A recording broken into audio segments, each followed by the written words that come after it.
Other news, Eskom's loan from the China Development Bank has failed to materialize. What are the implications of this as the power utility is battling with its financial matters? Well, we're joined in the studio by energy expert Ted Bloem. Ted, good morning and a happy Easter Monday to you. Good morning. Thank you very much. Thanks for coming through. Public Enterprises Department has said Eskom is not on the verge of financial ruin despite this China Development Bank loan failing to come through. Is that a case? Well, if Eskom is not currently in financial bankruptcy, then I would like to see what their implications are of financial bankruptcy.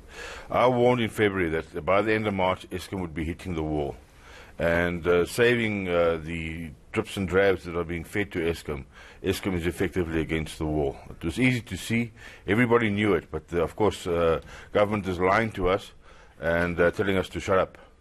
Now, the government said during the budget speech by the finance minister that they're going to be giving Eskom about 23 billion a year for the next few years. Even that is not going to help? Well, no, it's not going to help much because Eskom's financial year end to the end of March indicated that they were heading for a loss of at least 20 billion. My calculation or my estimate is 25 billion.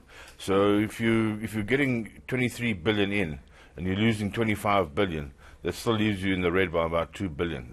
Yeah, but what are the implications then of this financial dire straits that the power utility finds itself in? Well, you can't run an organization the size of Eskom, or in fact the country, on a hand-to-mouth basis. I mean, there needs to be proper financial planning, there needs to be prudency, there needs to be a line of sight as to what is coming down the line, and none of that's coming out of Eskom. Eskom has been run like a spaza shop, if I may give you an example, and that's not the way to run it.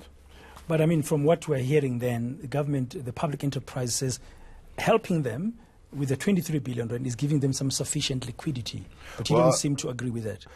I think it's abysmal to even have to be in that situation. Eskom shouldn't even be in that situation. For 100 years, Eskom didn't need a government guarantee of any sort.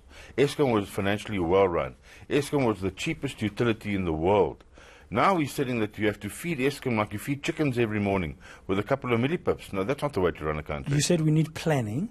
What else? Well, I think that Eskom needs to have its turnaround plan. It was promised in September last year. There's been a new board in place for more than a year and a half. Some of the board are conflicted, and that needs to be urgently sorted out. You can't have a board. You can't have a situation where you tell the workers, listen, you are conflicted, you aren't allowed to have your own businesses. And then the chairman is also dealing with the same company on a grand scale. We're talking about billions and billions and billions of rands. You can't, what company is that? The chairman has got three interests. He's got an interest in Sphere Holdings, which sells very expensive and crappy coal to Eskom. He's got an interest in Babcock, which does this defective maintenance at Eskom.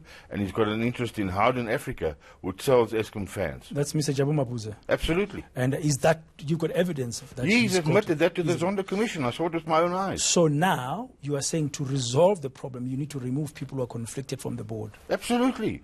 You can't tell the workers one rule, that you can't have deals with Eskom, it's corruption, and then you've got the chairman doing it on top of the table on a massive scale. We're talking about billions and billions and billions of rands. Okay, we've got a financial problem, which is largely due to a lack of a turnaround plan, as you say, and we've got governance issues. Absolutely. Can Eskom save itself? Can we save Eskom? No, Eskom cannot save itself. The people in charge of Eskom, the ministry in charge of Eskom, cannot save themselves. And they don't want me to say this. I've had phone calls to that effect, but I'll keep on saying it. Unbundling, that the president has announced, dividing into three parts, can it save Eskom? No, that's gimmickry. But unbundling at best might help to increase the transparency in the intercompany dealings. But itself, it will cost more money than what Eskom is currently costing. Very briefly, as we conclude, in your view then, as the expert who's been watching this and who's got this information about what is going wrong, what can save Eskom? We need a turnaround specialist. We need somebody like Warren Buffett. Warren Buffett is known to make money. We need a Warren Buffett to come and fix up Eskom. Somebody who knows what he's doing, somebody who's been in the industry, and somebody who's got a vision, a target. If you haven't got a target, you'll never get there. Are you suggesting privatization of Eskom? In its current state, Eskom's not worth a dime. So privatization cannot be an option. Opening up the grid, absolutely, that's critically necessary. And also household solar, critically necessary. Otherwise, we're heading for more blackouts, believe you me. Thank you very much. Energy expert Ted Bloem there, sharing some of his views and insights on what's been happening and at Eskom.